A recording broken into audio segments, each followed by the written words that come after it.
İyi günler Medya Teknoloji izleyenleri. Bu haftada yeni bir programla karşınızdayız.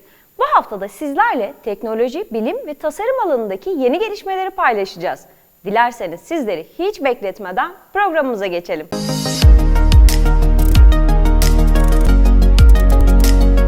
İlk haberimiz uzay alanındaki çalışmalarla ilgili. Japonya'nın Hayabusa 2 uzay aracının Ryugu asteroidinden örnekler taşıyan kapsülü Avustralya'nın güneyine indi. Kapsülde yer alan kaya parçalarının evrenin ilk oluşumundan günümüze kadar orijinalliğini koruduğu düşünülüyor.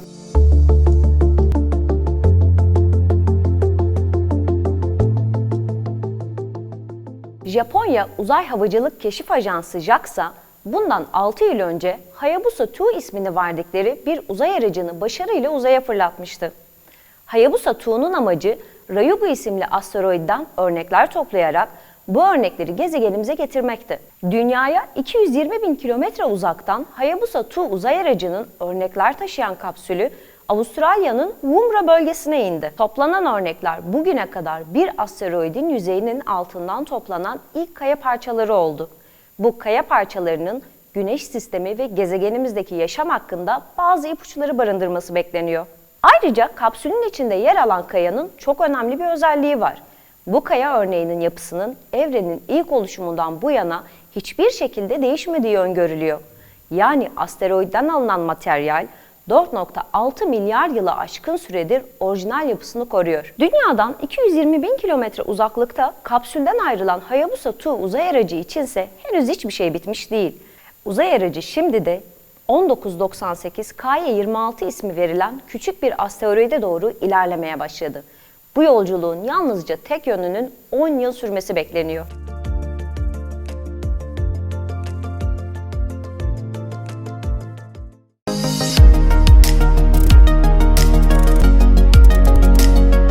Yaşlanma sona mı eriyor? Bizi yaşlanmaya sürükleyen hastalıkların önüne geçmek mümkün mü? Bilim insanları bu soruların cevaplarını vermeye başladı bile. Detaylara bakalım.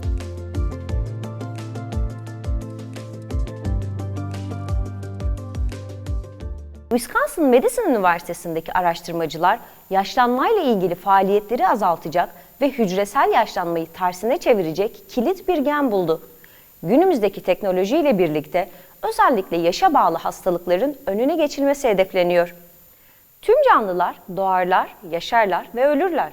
Bu doğanın en önemli kanunlarından biridir. İnsanlarda da aynı şekilde ilerleyen bu süreç çok uzun bir süredir araştırılıyor. Araştırmacılar yaptıkları araştırmanın sonucunu almaya başlamış görünüyor.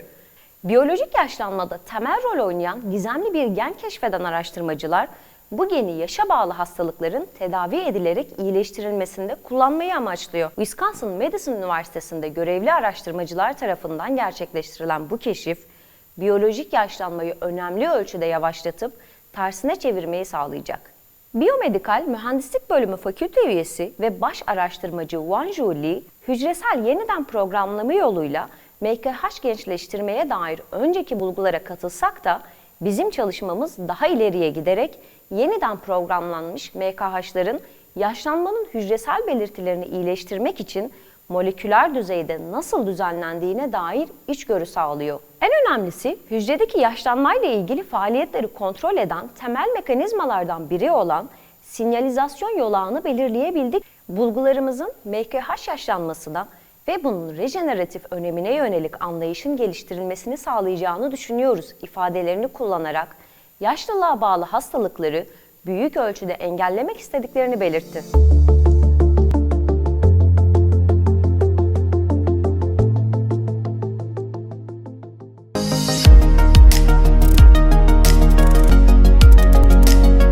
Elektriğin nelerden üretilebileceğine dair hemen herkes bilgi sahibidir. Ama bu haberimiz bilgilerimize yenisini ekliyor. Filipinler'de bir öğrenci yarım metrekarelik alanda 5 akıllı telefonu şarj edebilecek elektrik üretebiliyor. Peki nasıl? Detayları inceleyelim.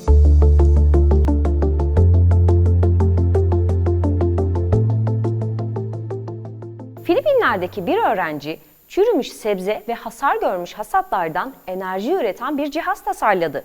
Carl ve Aaron atılacak durumdaki sebze ve hasat artıklarını kullanarak mor ötesi ışınları insan gözünün algılayabileceği ışıklara dönüştüren ve bunlardan elektrik üretebilen bir teknoloji geliştirdi. Orius adlı cihaz, bilinen güneş panellerinden daha fazla enerji üretmesinin yanı sıra doğrudan güneş ışığına gerek duymadan da çalışabiliyor. Neredeyse her türlü yüzeye uygulanabilen bu teknolojiyle yarım metrekarelik alandan 5 akıllı telefonu şarj edebilecek elektrik üretilebiliyor. İklim krizi ve küresel ısınmaya da değinen Aaron, yenilenebilir enerji kaynaklarının gelecek için çok önemli olduğunu belirtti. Ülkenin başkenti Manila'daki Mapua Üniversitesi'nde mühendislik eğitimi alan Aaron, cihazı tasarlayabilmek için 2 yıl çalıştı. Hatta projenin ilk haliyle 2018'de katıldığı James Dyson ödüllerini kazanamamasına rağmen fikrini yılmadan geliştirmeye devam etti. Cihazı olabildiğince kişiye ulaştırmayı hedeflediğini söyleyen Filipinli mühendis, ülkesinde öğrencilerin çalışmalarını teşvik etmek istediğini de ifade ederek şunları belirtti. Diğer ülkelere göre o kadar da şanslı ve gelişmiş olmayabiliriz. Fakat bunu engel olarak görmemeliyiz. Bir şeylerin mümkün olduğunu ve hayallerinin peşinden giderek çalışmaya devam etmeleri gerektiğini göstermek istedim. Dünya bizi bekliyor.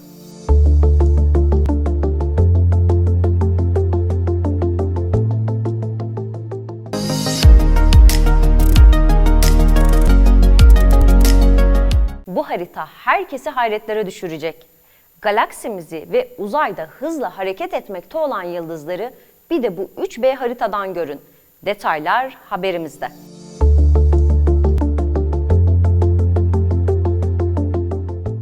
Avrupa Uzay Ajansı'na bağlı olarak çalışmalarına devam etmekte olan Gaia Gözlemevi tarafından toplanan veriler ışığında galaksimizin ve uzayda hızla hareket etmekte olan yıldızların şimdiye kadarki en hassas 3B haritası ortaya çıkarıldı. MIT Technology Review tarafından aktarılan bilgilere göre son veriler, Güneş sisteminden 326 ışık yılı uzaklıktaki yaklaşık 300 bin yıldızın son derece hassas ölçümleriyle birlikte 2 milyardan biraz daha az sayıda yıldızın yerini ve hareketini nokta atışı gösteriyor. Oluşturulan yeni 3B harita muhteşem bir görsellik sunmasının yanı sıra Güneş sisteminin Samanyolu'ndaki hareketi hakkında da yeni bilgiler sağladı. Buna göre yıldızımız galaksinin merkezine doğru saniyede 7 milimetre ivme kazanarak ilerliyor. Söz konusu görevin asıl amacı Samanyolu'nun nasıl oluştuğu, Güneş sistemi ve diğer yıldız sistemlerinin kaderi, evrenin genişlemesinin tam olarak nasıl gerçekleştiği gibi sorulara yanıt bulmak. Ancak tahmin edebileceğiniz üzere bunun için öncelikle yıldızların ve galaksilerin konumlarının ve hızlarının hassas bir şekilde ölçülmesi gerekiyor.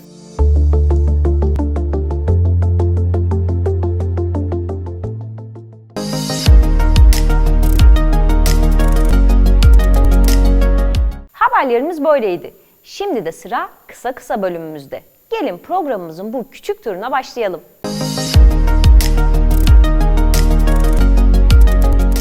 Şimdi de Çin Ay'a kendi bayrağını dikti. Çin geçtiğimiz günlerde Change 5 adlı uzay aracını Ay'a göndermişti. Ay'da çektiği fotoğraflarını sanal medya platformlarından paylaşan Çin, Ay'da diktiği Çin bayraklı fotoğrafa da yer verdi. ABD'den yeni bir UFO görüntüsü furyası daha. Pilotun geçtiğimiz yıllarda F-18 tipi savaş uçağının kokpitinden çektiği fotoğraf UFO meraklılarının ilgisini çekti. Pentagon raporlarından sızdırıldığı iddia edilen görüntülerde tanımlanamayan bir nesne yer alıyor. Görüntüleri HD izleme küresel ısınmayı hızlandırıyor. İngiltere'deki bilim insanlarının yaptığı araştırmanın sonuçlarına göre televizyon, telefon ve bilgisayar ekranından izlediğimiz yüksek çözünürlüklü görüntüler küresel ısınmayı 8 kat daha hızlandırıyor.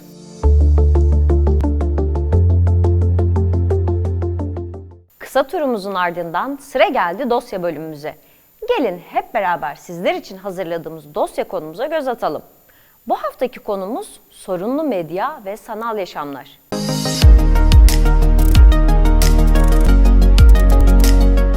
İnsanlık oluşturduğu paradigmasıyla uygarca yaşamaya başladığından bu yana hayatı belirlediği çizgilerde tutma mücadelesi vardı. Egemenler bunun için yasalar, kurallar ve yasaklar belirledi. Tüm bunları da resmi yasalar diye karşımıza çıkardı. Bunun yanında resmi olmayan, doğadan aldığımız kimi yönlerimiz de gelişti. Sorumluluklar, yazılı olmayan, doğalında gelişen ve her dönem kendini geliştiren, güncelleyen yasalarımızdan bahsediyoruz. Ancak canlı doğa ve diğer insanlarla olan sağlıklı ilişkilerimizi her an bize hatırlatan sorumluluk duyumuz ne yazık ki son dönemlerde ciddi oranda geriledi. Elbette bu sorunun en büyük nedeni olarak dünyanın sanallaştırılmasını gösterebiliriz. Twitter, Facebook, Instagram ve YouTube gibi onlarca sanal medya alanındaki veri akışı öyle bir tablo oluşturmuş durumda ki bir an durup nedenini sorguladığımız zaman neye uğradığımızı şaşırıyoruz.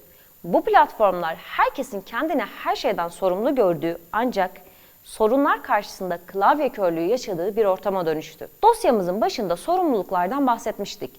İşte bu doğal ve yazılı olmayan yasalarımızdan bugün eser yok gibi. Sevincimiz, üzüntümüz, kinimiz, sevgimiz, nefretimiz, heyecanımız ve bir bütün olarak bizi biz yapan tüm duygularımız klavye tuşlarına kadar indi. Sanal medya yaşamı öyle bir hızlandırdı ki artık etrafımızda ne olup bittiğinin farkında bile olamıyoruz. Öyle ki zaman zaman toplum vicdanını yaralayan olaylara bile prim için yaklaşıldığına tanık olabiliyoruz. Yine bir paylaşım yüzünden insanların linç edilme durumu da başka bir örnek olarak önümüzde duruyor. İyi niyetle yapılan paylaşımlar da farklı sonuçlar doğurabiliyor.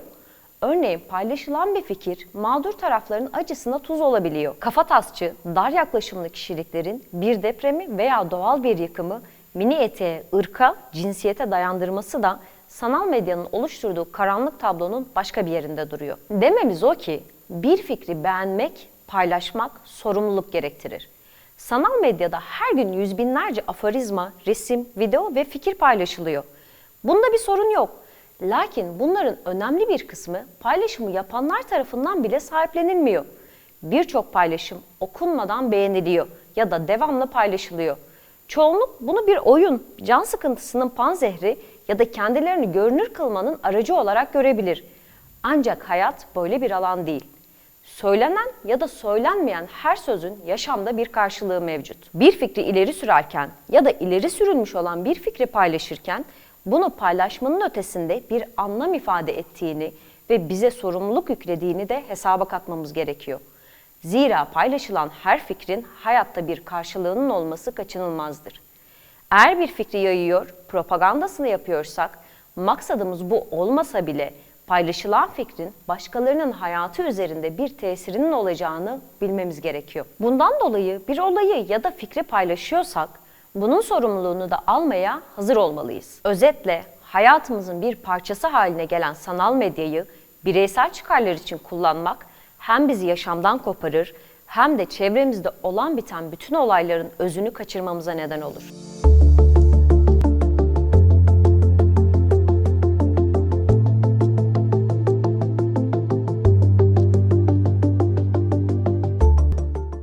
Evet değerli izleyiciler, bir medya teknoloji programımızın daha sonuna geldik. Haftaya birbirinden yeni teknoloji, bilim ve tasarım haberleriyle karşınızda olmaya devam edeceğiz. Haftaya görüşünceye dek hoşça kalın.